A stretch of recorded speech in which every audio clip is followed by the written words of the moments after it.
Are we witnessing the end of an era? Big firms are leaving China in droves, and the reason behind it is varied and complex. As newer and greener pastures outshine the Asian nation, we might be very close to seeing China's burial. But what does this mean for the future of globalization and international trade? Will other countries be able to fill the void left by China, or are we headed for a period of contraction and uncertainty? Join us as we explore the massive exodus of big firms from China and try to make sense of the seismic shift in the global economy. Until the 1980s, China was a very unfriendly place to do business for much of the 20th century. It was dominated by a communist dictatorship comparable to that of countries like Cuba or North Korea. However, starting in the 1980s, China began to attract thousands of companies to the country, and this was thanks to Deng Xiaoping, a politician who was also part of the Chinese Communist Party, but had an economic vision that was very different from his predecessor. When Deng Xiaoping took power, he became much more pragmatic and was less blinded by the idea of communism and his own revolutionary dreams. One of Deng Xiaoping's famous phrases was that regardless of whether a cat was black or white, the important thing was that the cat caught mice. This meant that regardless of whether a political measure was considered more or less socialist, the important thing was that it produced results.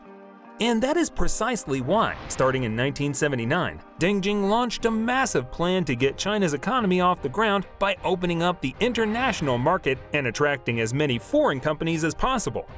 The first of these plans consisted of a 1979 law that allowed foreign companies to set up in China. Until then, foreign companies were practically forbidden to enter the Asian nation, albeit initially they had to give part of the ownership of the company to the Chinese government.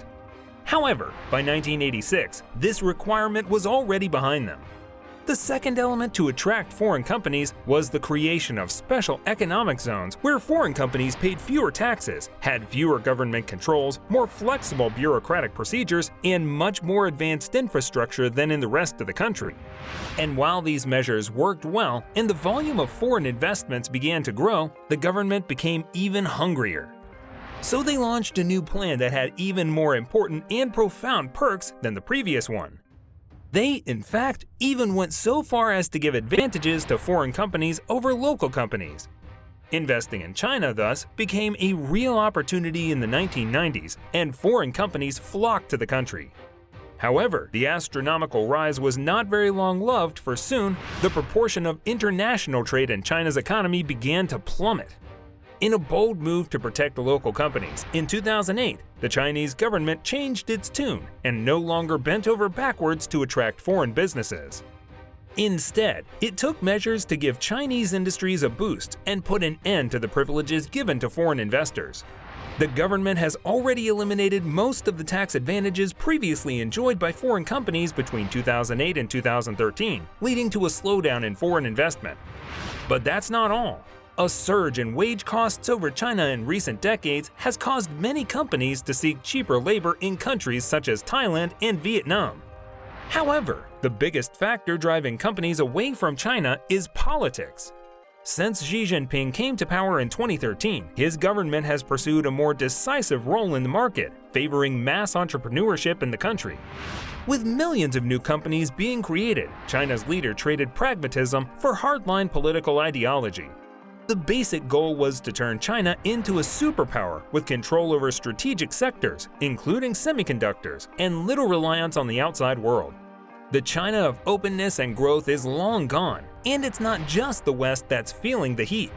China's international relations have been at the forefront of global discussion for quite some time now, and while it's easy to blame Xi Jinping for escalating tensions, it's not entirely fair to do so. The truth is, other countries and politicians have contributed to the situation as well.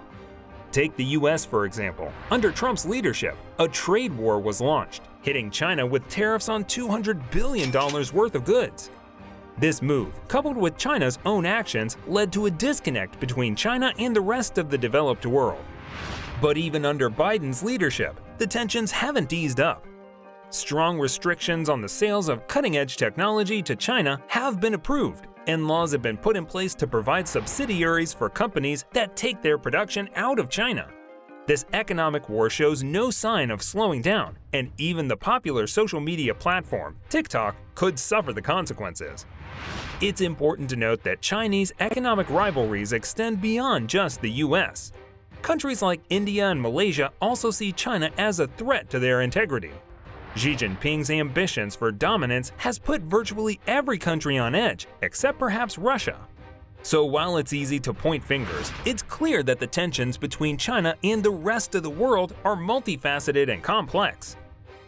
It is also important to note that according to a 2017 study, half of the citizens in countries like Vietnam, India, and South Korea see China's growth as a real problem. This has led to many companies leaving China due to higher taxes, labor costs, and international tension.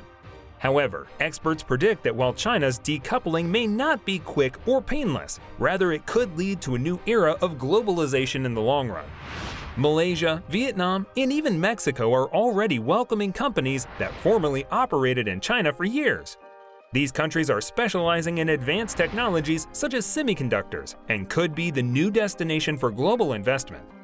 And while China still remains one of the largest markets on the planet, accounting for over 30% of the demand in important sectors, its growing enmity with other countries could lead to a new impetus in globalization.